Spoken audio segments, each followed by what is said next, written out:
Hello everyone, myself is Dr. Lakshmi Sharma. Welcome back to my YouTube channel. In this video, we will discuss about a rare neurological disorder that is called Guillain-Barré syndrome. Gulen-berry syndrome एक प्रकार का auto immune disorder होता है जिसमें आपकी immune cells mistakenly attack करती हैं आपके पेरिफेरल नर्वस सिस्टम को, जिसके कारण आपके शरीर में कुछ लक्षण देखे जा सकते हैं। जैसा कि हम पहले से जानते हैं कि जो पेरिफेरल नर्वस सिस्टम होता है वो हमारे शरीर में संवेदनाओं को लाने और ले जाने का काम करता है। जब हमारे शरीर में संवेदनाएं ख़त्म होने लगती हैं कुछ न्यूरोलॉजिकल प्रॉब्लम्स के कारण, तो हमें मसल्स में कमज़ोरी आती है, नसों में कमज़ोरी आती है और धीरे धीरे अगर हम इसको ट्रीट नहीं करते हैं टाइमली, तो इससे लकवा यानी पैरालिसिस होने की संभावनाएं बढ़ जाती हैं। इसी प्रकार के कुछ लक्षण इस गुलेन-बेरी सिंड्रोम में भी देखने को मिलते हैं। कई बार ये जो लक्षण है, जो बीमारी है, कई बार 1 से 2 दिन में ही मरीज़ को अफ़ेक्ट कर सकती है, कई बार हफ्तों में, कुछ लोगों को कई महीनों तक ये समस्याएँ स्टार्ट होती हैं धीरे-धीरे और फाइनली उनको पैरालिसिस हो जाता है। ये जो कंडीशन है, कई बार बहुत से पेशेंट को पैरों से स्टार्ट होती है और ये लोअर लिम्ब से बढ़ते-बढ़ते अपर लिम्ब की तरफ बढ़ती है। इसमें आपको कुछ लक्षण देखने को मिलेंगे। शुरुआती लक्षणों में अगर आपको कुछ महीनों से ये कंडीशन है तो आपको पैरों में कमज़ोरी महसूस होगी, पैरों में झुनझुनी महसूस होगी और टिंगलिंग सेंसेशंस होगा, क्राउलिंग, क्रीपिंग लाइक सेंसेशंस आपको मिल सकता है, कई बार चींटी काटने या चींटी रेंगने जैसा। और कई बार ये संवेदनाएँ हैं धीरे-धीरे जब बढ़ती जाती हैं तो आपको मांसपेशियों में पैरों में कमज़ोरी आने लगती है और कई बार पैरों में पैरालिसिस हो जाता है। धीरे-धीरे कई बार आपको पूरी बॉडी में भी पैरालाइज़्ड कंडीशन जो सिंड्रोम है इसमें देखी जा सकती है। आपको हाथों पैरों में इस लक्षण जो मिलेंगे, सबसे पहले तो आपको लॉस ऑफ सेंसेशंस मिलेगा, मसल वीकनेस आपको मिल सकता है और आपको ट्रेमर्स यानी हाथों में कँपकँपी आना, ट्रेम्बलिंग यानी कि आपको कँपकँपी या झुनझुनी महसूस होना, इस तरह के लक्षण आपको देखने को मिल सकते हैं। और अगर ये कंडीशन टाइमली ट्रीट नहीं होती तो इससे पैरालिसिस भी हो सकता है। तो ये सभी लक्षण इस जो कंडीशन है गुलेन-बेरी सिंड्रोम उसमें देखे जा सकते हैं। और इसका जो मेन कॉज़ है वो कोई बैक्टीरियल भी हो सकता है, वायरस भी हो सकता है। इसका कॉज़ वैसे तो अननोन है। इस कंडीशन में आज तक इसका कारण पता नहीं चल पाया है। इसके पीछे कुछ रिसर्च हुई है जिनमें पाया गया है कि बैक्टीरियल कॉज़ भी हो सकता है इसका, वायरल कॉज़ भी हो सकता है। अब जानते हैं इसके बेस्ट होम्योपैथिक ट्रीटमेंट के बारे में। यहाँ पर मैं आपको 2 बेस्ट होम्योपैथिक मेडिसिन बताऊँगी जो कि गुलेन-बेरी सिंड्रोम में आप लक्षणों के आधार पर अपनी कंडीशन के अकॉर्डिंग ले सकते हैं। सबसे पहली जो मेडिसिन है, जो कि टॉप मोस्ट मेडिसिन है in case of all neurological disorder, वो है कॉस्टिकम।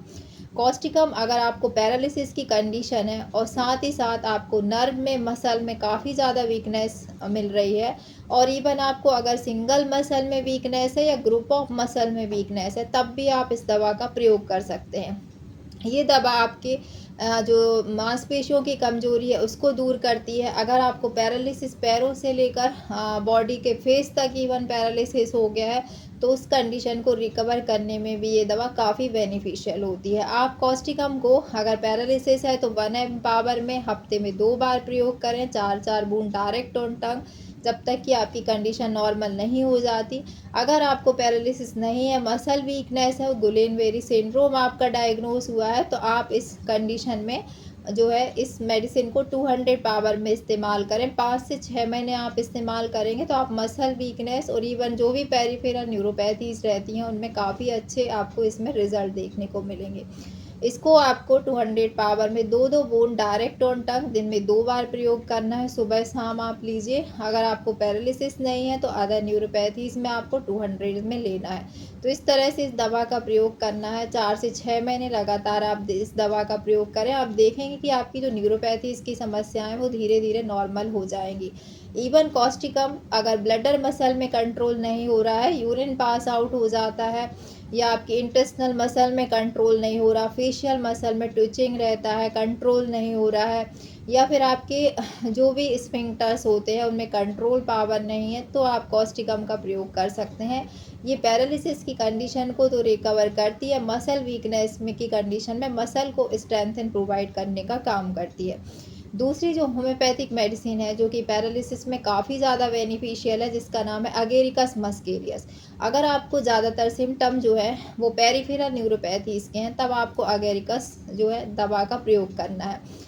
इस कंडीशन में अगर आपका जो गेट है वो अनसर्टेन हो रहा है, यानी आप चलते चलते लड़खड़ाते रहते हैं, गिरने की संभावनाएं बढ़ गई हैं, आपकी जो स्पीच है इनकोहेरेंट हो रही है, यानी जो है आप बात ढंग से नहीं कर पा रहे हैं, जीभ लड़खड़ाती है, पूरे शरीर में आपको कंपन महसूस होता है, ट्रेम्बलिंग है, ट्रेमर्स आ रहे हैं आपको, ठीक है, और आपको इवन कोरिया की कंडीशन है, यानी आपकी मसल्स में जर्किंग ट्विचिंग लाइक मूवमेंट होता है, तब आप अगेरिकस का प्रयोग कर सकते हैं। अगर इसके बाद आपको पैरालिसिस प्रोसीड होता है, शुरू में इस तरह के लक्षण मिलते हैं, तब भी आप इस दवा का प्रयोग कर सकते हैं। ये आपकी जो मसल्स है उसको स्ट्रेंथन प्रोवाइड करती है, आपके पैरों की मसल को स्ट्रेंथन देती है, साथ ही साथ जो आपकी बहुत ज़्यादा इनकोहेरेंट कंडीशंस हो रही है, जैसे कि आपकी जीभ में, टंग में, या फिर जो आपके लेग की मसल में, उन सभी को रिकवर करने में दवा बेनिफिशियल होती है। तो अगेरिकस को 200 पावर में सुबह शाम 4-4 बूंद डायरेक्ट टंग पर